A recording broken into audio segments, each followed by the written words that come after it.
예, 가스펠 프로젝트 본문으로 저희가 계속 말씀 나누고 있는데요. 오늘 우리 함께 읽은 이 본문의 말씀도 너무 유명한 말씀이고 특별히 정말 복음이 무엇인지를 우리에게 너무나 잘 보여주는 말씀이라고 생각합니다.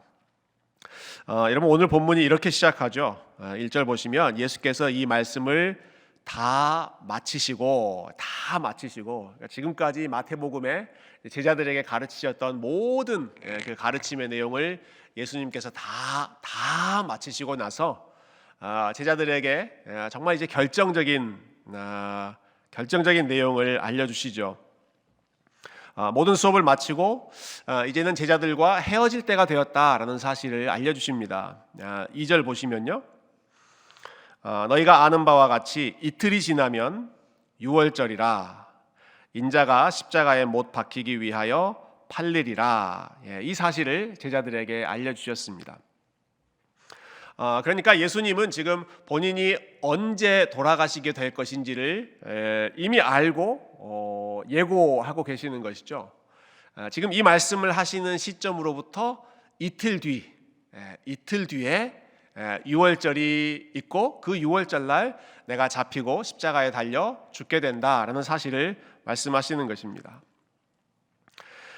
그런데 흥미로운 부분은요, 이렇게 1절, 2절 사건이 있고 곧바로 3절부터 5절까지를 보시면 분위기가 이 장면이 확 바뀌면서 여러분 영화나 드라마 보시면 이렇게 갑자기 앵글이 이렇게 쫙 바뀌어서 다른 동시간에 다른 장소에서 일어나고 있는 한편 하면서 이렇게 다른 장소로 넘어가지 않습니까?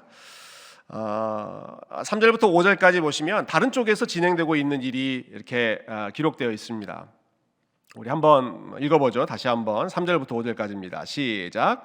그때 대제사장들과 백성의 장로들이 가야바라 하는 대제사장의 관정에 모여 예수를 흉계로 잡아 죽이려고 의논하되 말하기를 밀란이 날까 하노니 명절에는 하지 말자 하더라.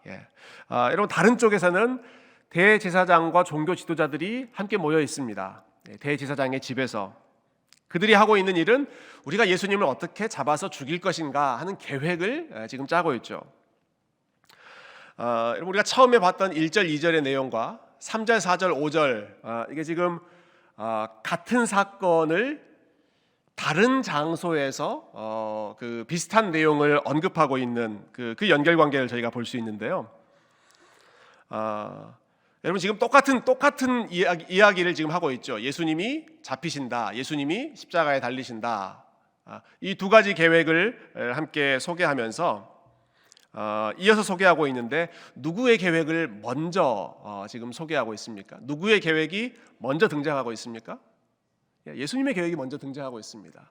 예수님께서 제자들에게 내가 이렇게 죽게 될 것이다 라고 하는 말씀을 먼저 하고 계시고, 그리고 그 다음에 지금 예수님이 그런 생각을 하시는지 어쩌는지 모르겠지만 이 종교 지도자들이 또 다른 한편에서 본인들만의 계획을 지금 꾸미고 있는 것이죠. 다른 곳에서 지금 종교 지도자들이 본인들만의 계획을 세워가는 것 같지만 사실은 이미 그 전에 예수님은 계획을 가지고 계시고 그 계획을 제자들에게 알리고 있다라고 하는 사실. 사람들의 계획이 있는 것 같지만 그 사람들의 계획 이전에 우리 주님의 계획, 하나님의 계획이 먼저 세워지고 먼저 진행되고 있다라고 하는 사실을 오늘 이 본문을 통해서 우리가 첫 번째로 좀 생각해 볼 수 있습니다. 사실 이걸 더 분명하게 보여주는 부분이 있는데요. 자, 양쪽에서 비슷한 계획을 세우는 것 같은데 근데 그 계획이 디테일한 부분이 좀 다릅니다. 근데 이 두 계획이 충돌할 때 어느 쪽 계획이 이루어지는가 하는 것을 좀 주목해 보면 좋을 것 같아요. 여러분, 예수님께서 제자들에게 내가 언제 십자가에 달린다라고 말씀하시죠? 이틀 뒤 유월절에 내가 잡힐 것이다 라고 말씀하시죠. 종교 지도자들은 예수님을 언제 잡아서 넘기자, 처형하자 라고 이야기합니까? 이 앞을 보시면 답이 안 나옵니다. 5절을 보셔야 답이 나옵니다. 언제 하자? 언제 하자는 말은 안 나오지만 명절에는 하지 말자라고 나오죠. 여기서 말하는 명절이 유월절 명절이거든요. 자, 예수님은 내가 유월절에 잡힐 것이다. 종교 지도자들은 명절에는 하지 말자. 왜 하지 말자고 합니까? 밀란이 날지 모르니까, 폭동, 이런 지금 이 유월절이라고 하는 명절이 사람들이 제일 많이 모이는 그런 명절이거든요. 특히 이 유월절은 이 정치적인 의미가 아주 굉장히 큰 명절이었습니다. 지금 이스라엘 백성들이 이집트의 노예로 오랫동안 살다가 해방된 그것을 기념하고 축하하는 그러한 절기이기 때문에 아주 그 정치적으로 민감한 그러한 시기가 유월절이었습니다. 여러분, 오늘 날짜가 몇 월 며칠인지 아세요? 며칠입니까? 3월 1일. 여러분, 대한독립 만세 오늘 외치셨습니까?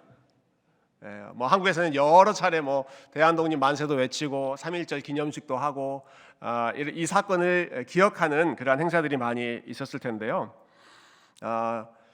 마치 3.1절과 같은 날이 6월절입니다. 3.1절과도 같고 8.15 광복절과도 같은 날이 6월절입니다. 독립, 자유, 해방, 이런 거에 대해서 굉장히 사람들이 기대가 높아지고 관심이 많아지는 시기이고, 과거에 모세가 우리를 이집트의 압제에서 해방시켜 준 것처럼 지금도 우리가 로마 제국의 압제 가운데 있는데 누군가 우리를 자유케 해주기를, 메시아가 우리를 구원해 주기를 기대하는 그런 마음이 사람들 마음 가운데 최고조로 올라와 있었던 때, 그래서 누군가 그냥 건드리기만 하면 폭발할 수 있는 아주 민감한 시기가 6월절입니다. 그런데 예수님께서 여러 사람들의 대중적인 지지, 저 사람이 혹시 우리를 구원할 메시아가 아닐까 하는 생각을 사람들이 가지고 있었기 때문에 종교 지도자들이 각별히 조심하는 것이죠. 행여나 우리가 이 일을 잘못 건드렸다가 예수님이 사람들로부터 더 추앙을 받고 폭동이나 밀란이 나서 이 질서가 무너지는 것, 그런 것 우리가 방지하자. 그러니까 6월절에는 이 일을 우리가 진행하지 맙시다. 여러분, 그런데 예수님께서 결론적으로 봤을 때 여러분 언제 잡히시고 그리고 언제 십자가에 못 박히시게 됩니까? 6월절에 그 일이 일어나게 되죠. 종교 지도자들이 자기 나름대로 계획을 세우면서 어떻게든 이날만큼은 우리가 피해야 한다라고 생각하던 바로 그 절기에, 그 날에 예수님께서 말씀하신 그대로 예수님의 계획이 진행되었다라고 하는 것입니다. 다시 한번 누구의 계획이 이루어지는가 하는 것을 볼 수 있죠. 종교 지도자들이 계획을 세우기 이전에 예수님께서 이미 계획을 세우고 알려주고 계셨고, 그리고 양쪽의 계획이 충돌했을 때 누구의 계획이 이루어지는가? 지도자들의 계획이 아니라 예수님의 계획이, 심지어는 종교 지도자들이 반대로 하고자 했던 그러한 움직임에도 불구하고 예수님의 계획이 이루어지는구나. 잠언에 나오는 아주 유명한 말씀 여러분 잘 아시죠? 사람이 마음으로 계획을 세울지라도 그 걸음을 인도하시는 분은 누구시더라? 하나님이시더라. 여호와시더라. 사람이 마음으로 자기의 길, 자기의 계획을 세운다고 하더라도 하나님이 세운 계획, 하나님이 뜻하신 그 일이 사람의 계획보다 더 먼저 그리고 더 확실하게 이루어진다라고 하는 사실을 예수님의 그 마지막 행적처럼 분명하게 보여주는 사건이 없었습니다. 여러분, 우리의 발걸음 역시도 우리가 계획하고 사람이 준비하고 사람이 여러 가지 플랜을 가지고 진행하는 것 같지만, 여러분 결국은 그 배후에, 그리고 그보다 훨씬 앞서서 계획을 세우고 이루고 가시는 우리 하나님의 완전하시고 선하시는 뜻이 저와 여러분의 삶 가운데 지금도 계속해서 진행되고 있음을 믿습니다. 그 사이에 심지어는 종교 지도자들처럼 이렇게 하면 안 되지, 예수님이 가지고 계신 그 계획을 막으려고 하는 반대 세력이 있다 할지라도, 그럼에도 불구하고 사람의 계획이 아니라 하나님의 계획이 서고 하나님의 뜻이 이루어진다는 사실을 여러분 믿으시고, 그리고 여러분 하나님의 계획 가운데 여러분의 삶을, 또 여러분의 불안함을 온전히 맡기시기를 주님의 이름으로 축원드립니다. 자, 이렇게 예수님의 계획이 진행되고 있는 상황 속에 굉장히 아름다운 장면이 오늘 펼쳐지고 있습니다. 여러분 6절을 이제 보시면 다시 장면이 바뀌면서 이렇게 새로운 상황이 시작되는데요. 우리 6절을 한번 읽어볼까요? 6절 시작. 예수께서 베다니 나병 환자 시몬의 집에 계실 때. 아멘. 네. 여러분 너무너무 참 아름다운 장면입니다. 자, 지금 예수님의 상황을 생각해 보시면 이틀 뒤에 무슨 일이 일어납니까? 이틀 뒤면 예수님이 십자가에 달리십니다. 잡히시고 고난당하시게 됩니다. 죽음을 맞이하시는 아주 긴장되는 순간을 앞두고 계시죠. 여러분에게 주어진 시간이 이틀밖에 남지 않았다. 여러분, 나에게 주어진 시간이 지금 이틀밖에 남지 않았다라고 하면 여러분 어디 가 계시겠어요? 어떤 사람하고 그 마지막 이틀의 시간을 보내고 싶으십니까? 가족들하고 시간을 보내실 것이고, 혹시 저하고 같이 시간을 보내시겠다고 하신 분이 계시면 제가 맛있는 식사를 좀 대접해 드리고 싶은데요. 여러분, 가장 소중한 사람, 가장 중요한 사람, 가장 아끼는 사람, 가장 함께하고 싶은 사람과 마지막 시간을 보내고 싶은 것이 사람의 기본적인 마음이죠. 여러분, 예수님께서 마지막 이틀 전에 누구의 집에 지금 머물러 계십니까?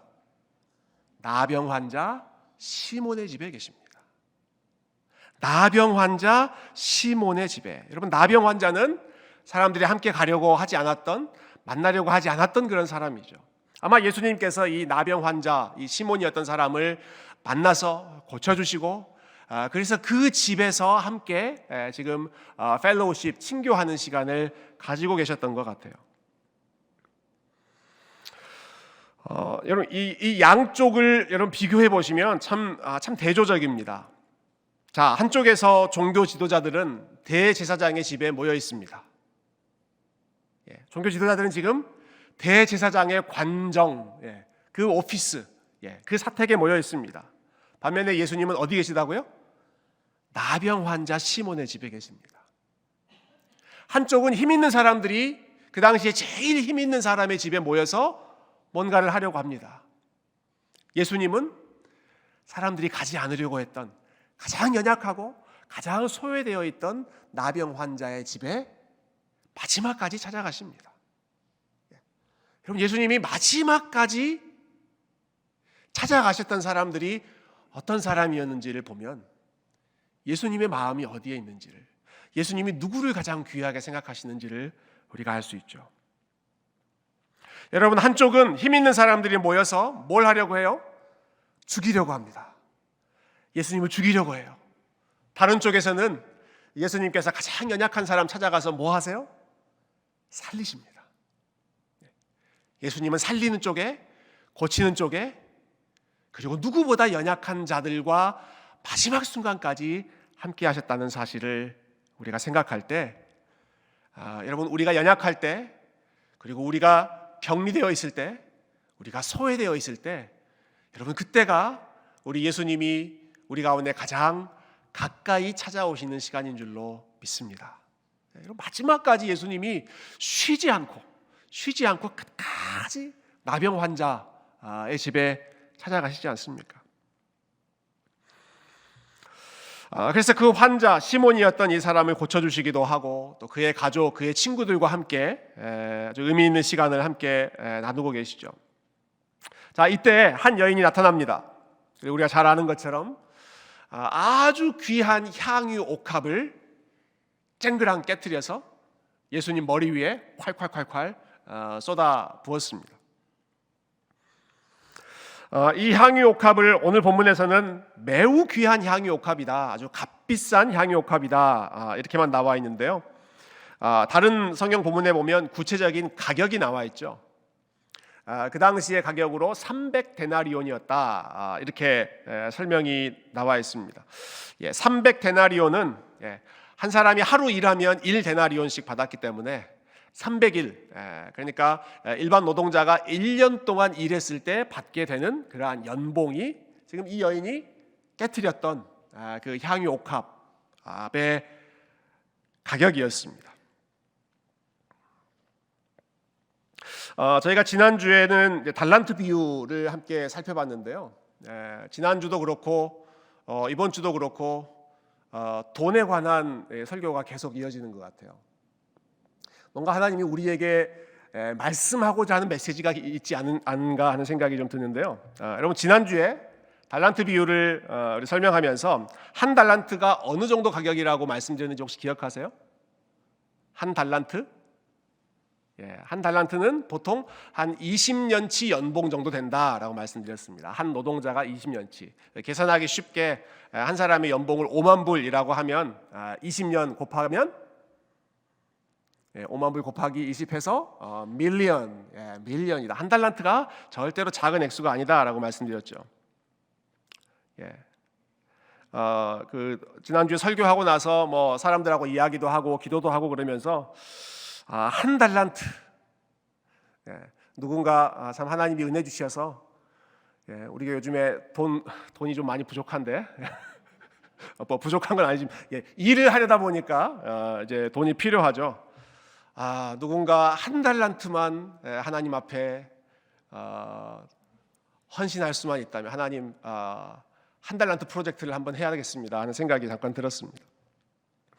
혹시 여러분 한 달란트 땅에 묻어놓고 계신 분이 계시면 하나님께서 마음 주실 때 기꺼이 오픈하시고 열심히 땅을 파셔서, 혹시 여러분 한 달란트가 너무 부담스러우시다면 제가 많이 디스카운트 해드릴게요. 300데나리온. 오늘 이 향유 옥합을 깨뜨렸던 이 여인의 헌신 300데나리온, 이것도 만만치 않은 액수지 않습니까? 1년치 연봉에 해당하는 이 귀한 것을 한 번에 지금 예수님 앞에 드리는 겁니다. 한 번에. 어떤 학자들은 이렇게 설명하더라고요. 아마 이 여인이 결혼을 위해 모아둔 결혼 자금, 뭐 혼수, 결혼 지참금, 이러한 것이 아마 한 여인이 곱게 열심히 모아놓은 그런 향유 옥합의 가치였을 것이다. 그렇게 귀중한 것을 지금 예수님 앞에 깨트려서 다 예수님 앞에 드리는 거죠. 자, 이 여인의 행동을 가까이에서 본 제자들의 반응이 어땠습니까? 제자들의 반응 8절 한번 볼까요? 8절과 9절을 한번 읽어보십시다. 시작. 제자들이 보고 분개하여 이르되 무슨 의도로 이것을 허비하느냐? 이것을 비싼 값에 팔아 가난한 자들에게 줄 수 있었겠도다 하거늘. 제자들의 반응이 어땠습니까? 분개했다고 그러죠. 분개했다. 뭐 이렇게 분개할 것까지 있는가라는 생각도 드는데 아주 격렬하게 화를 냈다라는 것입니다. 아이고 아까워라 하면서, 아이고 아까워라, 아이고 그 아까운 것을 왜 이렇게 헛된 곳에 허비해 버리고 있습니까? 뭐 이 여인이 이렇게 깨트려서 예수님을 드리든 말든 그냥 뭐 그러려니 하고 넘어갈 수도 있을 법한데 오히려 이 제자들은 분개했다. 뭔가 그 마음 가운데 복잡한 그런 심리가 있었던 것 같아요. 그냥 넘어가지 않고 분개하는. 다른 곳에서는 이 가룟 유다를 예로 들면서 가룟 유다가 이 돈이 욕심이 났기 때문에 분개했다 이렇게 설명하는 부분도 있고요. 어쩌면 본인들은 하지 못하는 헌신을 이 여인이 값비싼 헌신을 하는 것을 보면서 마음이 불편해서 분개했을지도 모르죠. 뭐 그 심리적인 상태가 어찌 되었든 간에 이 귀한 향유 옥합을 한 번에 그냥 예수님께 다 쏟아 붓는 이 모습에 대해서 많은 사람들이 쯧쯧쯧 혀를 차기도 하고 화를 내기도 하고 어리석다고 손가락질을 했습니다. 이게 지금 이 여인의 아름다운 헌신이 일어나고 있는 상황에서 주변의 분위기였죠. 주변에 그 모습을 보면서 다들 저렇게 어리석을 수가 고개를 젓는 것입니다. 여러분 제가 자주 언급하는 그 이름 중에 이 마틴 로이드 존스라고 하는 목사님 종종 제가 이야기하죠. 제가 지난주 설교 때도 이분 그 설교의 내용을 잠깐 쉐어한 적이 있습니다. 영국의 대표적인 설교자인데요. 원래 이분이 의사이셨습니다. 근데 제가 봤더니 이분 전기를 읽어봤더니 그냥 의사가 아니라 의사 중에도 꽤 유능한 아주 촉망받는 그런 의사였더라고요. 영국의 왕실 주치의 로열 피지션이었던 어떤 유명한 사람의 최측근 어시스턴트였고요. 그리고 많은 사람들이 아마 이 사람이 그 다음에 왕실 주치의가 될 것이다 라고 예상했던 사람이 마틴 로이드 존스 목사님이셨습니다. 그러니까 굉장히 실력 있는 그런 의사였던 거죠. 그런데 이분이 여러분 의사로서의 그 커리어를 내려놓고 웨일즈 지역에 있는 교회의 목회자로 부름을 받습니다. 그래서 의사로서의 그 커리어를 이제 포기하고 목사로서의 삶을 그 후에 평생 살게 되죠. 사람들이 깜짝 놀랐습니다. 그분의 수입은 이전에 비교해서 10분의 1로 줄어들었고, 그리고 이전에 어울리던 상류층 사람들, 왕실 중심의 그 상류층 사람들이 이 로이드 존스 목사님을 보면서 저렇게 어리석을 수가 하면서 많은 사람들의 놀림거리가 되었다고 합니다. 시간이 한참 지난 후에 어떤 신문사 기자가 이 로이드 존스 목사님을 인터뷰를 했습니다. 많은 사람들이 로이드 존스 목사님 인터뷰했는데 이 인터뷰가 참 인상적이었던 것 같아요. 이 신문 기자가 이 목사님에게 찾아와서 아니 목사님, 그 목사로서의 부르심에 순종하기 위해서 목사님 정말로 많은 것을 포기하셨는데 어떻게 그렇게 결단하실 수가 있었습니까? 그러자 로이드 존스 목사님이 이렇게 한마디로 대답하셨다고 그래요. 젊은 기자 양반, 포기라니요. I gave up nothing. I gave up nothing. 나는 포기한 게 없습니다. I gained everything. 나는 다 얻었습니다. I gave up nothing. 나는 포기한 게 없습니다. I gained everything. 나는 다 얻었습니다. 주님의 복음을 마음껏 전할 수 있다는 것이 그보다 더 영광스럽고 복된 일이 도대체 어디 있겠습니까? I gained everything.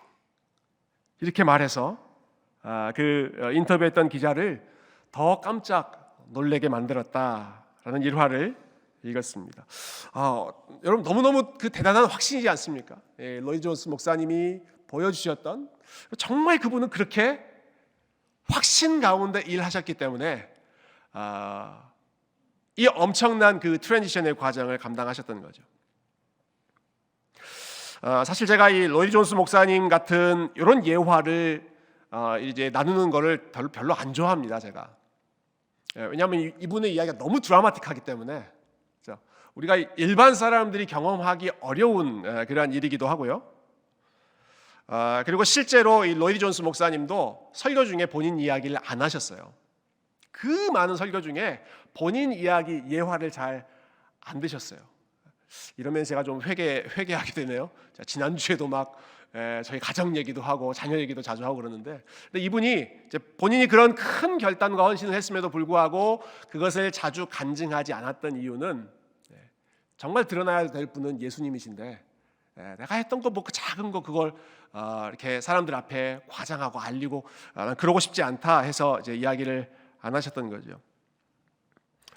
여러분 제가 이 로이드 존스 목사님 예화를 조금 주저하게 된 또 다른 이유는 행여나 여러분이 오해하지 않으셨으면 좋겠다 하는 마음 때문입니다. 의사로서의 부르심은 덜 귀하고 목사로서의 부르심은 더 귀하다. 전혀 그렇지 않습니다, 여러분. 제가 여러 차례 우리 양육반에서도 혹은 섬김이반에서도 여러 성경 공부 때 같이 나눈 것처럼 여러분 목사로서의 부르심과 여러분이 가지고 있는 여러분의 직업으로서의 부르심이 하나님 보시기에 전혀 다르지 않습니다. 목사로서의 일이라고 해서 더 거룩한 것이 아니고 의사로서 혹은 과학자로서의 일이라고 해서 덜 거룩한 게 아니죠. 네. 여러분 믿으십니까? 네. 여러분이 오늘 하루 종일 지난 일주일 동안 여러분이 생계를 위해서 혹은 사회를 위해서 열심히 하셨던 그 일이 제가 말씀을 준비하고 기도회를 준비하는 것과 하나님 보시기에 똑같이 거룩한 일이다라는 사실입니다.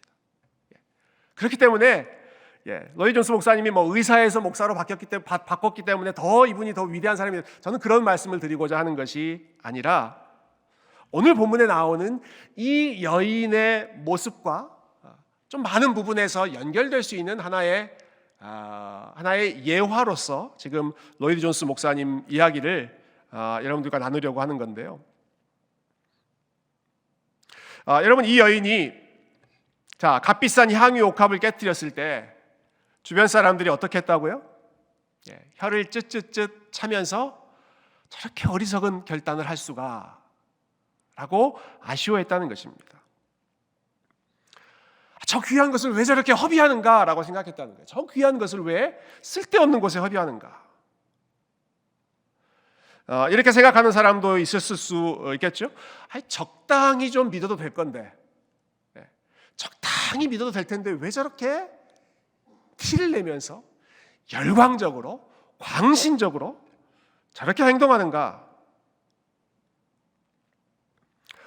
여러분, 오늘 본문에 나오는 이 여인의 모습을 보실 때, 그리고 혹 조금 전에 제가 나눴던 이 로이드 존스 목사님의 그 이야기를 들으실 때 혹시 여러분 중에 그와 비슷한 생각을 하신 분이 혹 계시지 않습니까? 꼭 저렇게까지 지나치게, 저렇게까지 무리하면서까지 저렇게 하는 것은 너무 이 밸런스가 떨어지는 것 아닌가? 너무 신앙의 균형이 없는 것 아닌가? 하는 그러한 불편한 마음, 약간 의심 가득한 그러한 마음이 혹시 여러분 가운데 들지 않으십니까? 제자들이 보였던 모습하고 비슷한 모습입니다. 저렇게까지 해야 되는가? 너무 지나친 것 아닌가? 라고 하는 생각이죠. 여러분, 그런데 예수님께서 이 여인에 대해서 어떻게 평가하시는지를 같이 들어봤으면 좋겠습니다. 12절과 13절 말씀, 12절과 13절 우리 마지막으로 같이 한번 읽어보죠. 시작. 이 여자가 내 몸에 이 향유를 부은 것은 내 장례를 위하여 함이니라. 내가 진실로 너희에게 이르노니 온 천하에 어디서든지 이 복음이 전파되는 곳에서는 이 여자가 행한 일도 말하여 그를 기억하리라 하시니라. 아멘. 여러분, 예수님께서는 이 여인의 행동을 최고로 칭찬하시죠.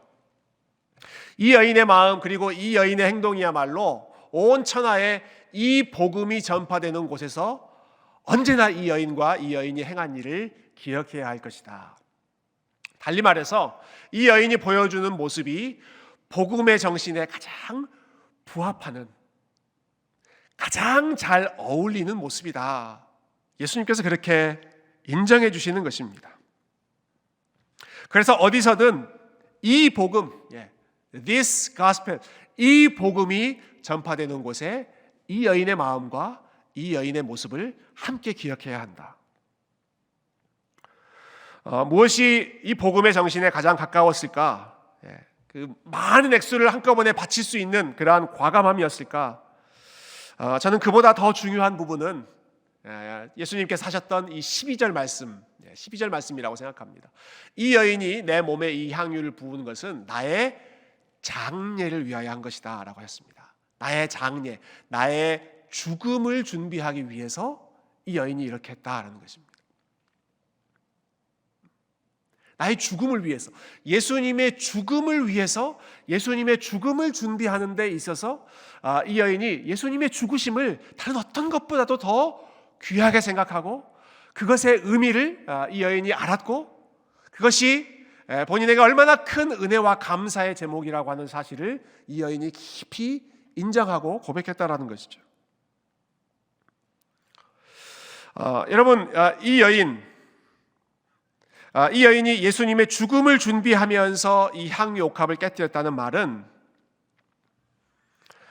이 여인이 예수님으로부터 뭔가를 얻어내기 위해서 뭔가 대가를 바라고 이런 행동을 한 것이 아니었다라는 사실을 의미합니다.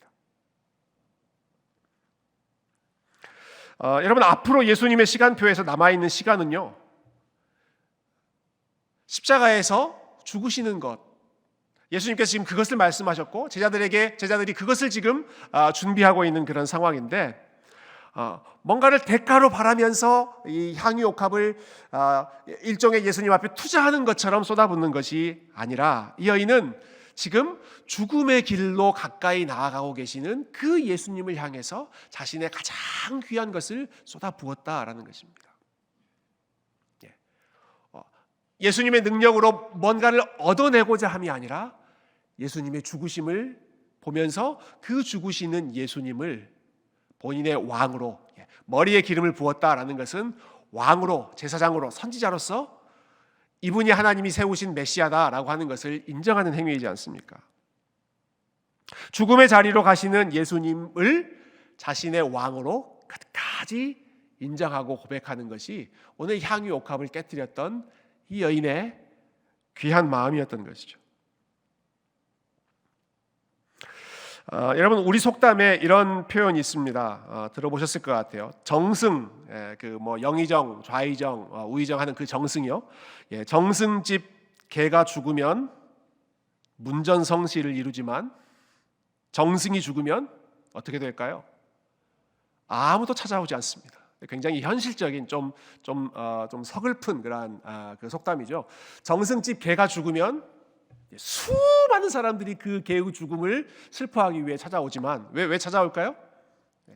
정승한테 잘 보여야 되니까, 정승이 그 모습을 기억해 줘야 되니까. 그러나 정승이 죽으면 아무도 찾아가지 않는다. 그 사람으로부터 더 이상 얻어낼 만한 것이 없기 때문 아니겠습니까? 여러분, 예수님이 지금 dying king, 죽어가시는 왕이십니다.